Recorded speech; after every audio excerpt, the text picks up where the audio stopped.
Hi నమస్తే welcome to Myra Media నేను మీ కేవీఆర్ ఆంధ్రప్రదేశ్ లో కూటమి సర్కారు కొలువైందో లేదో గత 20 రోజులుగా రాష్ట్ర వ్యాప్తంగా కూటమి నేతలు కూటమి కార్యకర్తలు చేస్తున్న దమనకాండ విధ్వంసకాండ ఎట్లాంటిదో మొత్తం దేశం మొత్తం నివేరపోయి చూస్తున్న సందర్భం చూస్తూనే ఉన్నాం మనుషులను అంటే వైసీపీకి ఓటేశారన్న కక్షతో కొంతమంది మీద దాడులు వైసీపీ సానుభూతి పరులుగా కొనసాగుతున్నారని చెప్పి వాళ్ళని ఊళ్ళ నుంచి వెళ్ళగొట్టే ప్రయత్నం జరిగిన సందర్భం కొన్నిసార్లు మనం చూస్తూనే ఉన్నాం అట్లాగే ప్రభుత్వ గైడ్లైన్స్తో ప్రభుత్వ ఆదేశాలతో ఏకంగా మంగళగిరి ప్రాంతంలో తాడేపల్లిలో వైసీపీ కేంద్ర కార్యాలయం కూలగొట్టిన ఘటన దేశాన్ని నివేరపరిచింది అనుమతులు లేవన్న సాకుతో ఏకంగా కేంద్ర కార్యాలయాన్ని కూల్చేయడం ఏంటి హైకోర్టు స్టే ఆర్డర్ ఇచ్చినా కూడా వ్యవస్థల్ని గుప్పిట్లో పెట్టుకోవడం చేతిలోకి తీసుకోవడం కరెక్ట్ కాదని హైకోర్టు ఆదేశాలు ఇచ్చినా కూడా ఎలా దాడులకు తెగబడిందో చూస్తూనే ఉన్నాం ఇక వీటన్నింటి నడుమ ఒకవైపు నేషనల్ మీడియా కూడా ఈ దమనకాండను ప్రొజెక్ట్ చేసే ప్రయత్నం చేసినా కూడా ఈ కూటమి నేతలకు కూటమి అధిపతులకు సోయికి రాలే ఇప్పుడు ఏకంగా పార్లమెంట్లోనే ఆంధ్రప్రదేశ్కు సంబంధించిన దమనకాండను బయటపెట్టే ప్రయత్నం చేసింది ఎంపీ తనుజా రాణి ఒకసారి ఆమె ఏం మాట్లాడిందో పార్లమెంట్లో విందాం.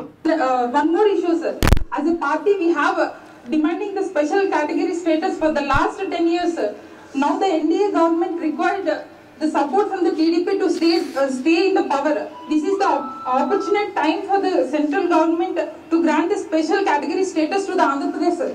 However, rather than demanding the special category status over the last 5 weeks, the ruling party in Andhra Pradesh is sponsored and enhanced the brutal wave, organized the violence in the leadership and the counter and sympathizers of the YSR Congress party. Sir. The TDP government has been using the JCB vehicles to demolish the homes of YSR Congress party supporters, especially these of SCs, STs and the OPCs. They are also demolished the central party office in the Tadepalli and the 26 other districts. Please conclude. Thank you so much. So ఇది తనుజా రాణి MP Araku MP లేవనెత్తిన అంశం రాష్ట్రంలో జరుగుతున్న విధ్వంసకాండను ప్రతిపక్షాలు గలమెత్తి ఏకమై చెప్పాల్సిన చోట ఉద్యమ స్థాయిలో చెప్పాల్సిన చోట అందరూ ఫెయిల్ అయ్యి కట్టగట్టుకొని చంద్రబాబు సంకనాకుతున్న తరుణంలో ఒక మహిళా ఎంపీ ధైర్యంగా పార్లమెంట్ సాక్షిగా ఈ దమనకాండను బయటపెట్టే ప్రయత్నం చేసింది దాంతోపాటు టీడీపీ కూటమి సర్కారు కొలువయ్యి 16 ఎంపీలతో 18 ఎంపీలతో టోటల్గా కేంద్ర ప్రభుత్వానికి మద్దతుగా నిలుస్తున్న తరుణంలో ప్రత్యేక హోదా అడగాల్సింది పోయి కేంద్రం ఇస్తే తప్ప తీసుకోలేని దేబిరించుకునే స్థితిలో ఉండడం ఏంటని నిలదీసింది మరి దీనికి కూటమి నేతలు చంద్రబాబు డిప్యూటీ సీఎంగా పవన్ కళ్యాణ్ నారా లోకేష్ దగ్గుబాటి పురేంద్రేశ్వరి కీలక నేతలందరూ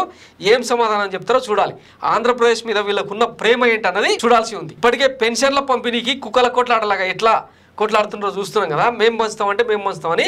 అంటే ప్రజాధనాన్ని ప్రజలకు పంచడానికే ఇంత ఆరాటపడుతుంటే మరి ఆంధ్రప్రదేశ్కి సంబంధించిన హక్కులు ఎవరు సాధించాలి ఎవరు మాట్లాడాలి సో ఇది ఆంధ్రప్రదేశ్ మీద ఈ కూటమికి సంబంధించిన ఎంపీలకున్న చిత్తశుద్ధి ఒకవైపు రాహుల్ గాంధీ కేంద్ర ప్రభుత్వం మీద మోడీ సర్కార్ మీద అగ్గి ఫైర్ అవుతుంటే ఆంధ్రప్రదేశ్ హక్కుల గురించి మాట్లాడాల్సిన ఈ ఎంపీలందరూ నోట్లో గుడ్డలు పెట్టుకున్నారా నోరు కుక్కేసుకున్నారా అన్నది తెలియాల్సి ఉంది చూద్దాం మరి ఇంకా పార్లమెంట్ సమావేశాలు జరుగుతూ ఉన్నాయి ఈ ప్రత్యేక హోదా పోలవరం జాతీయ హోదా వీటన్నింటినీ సాధించే క్రమంలో అలాగే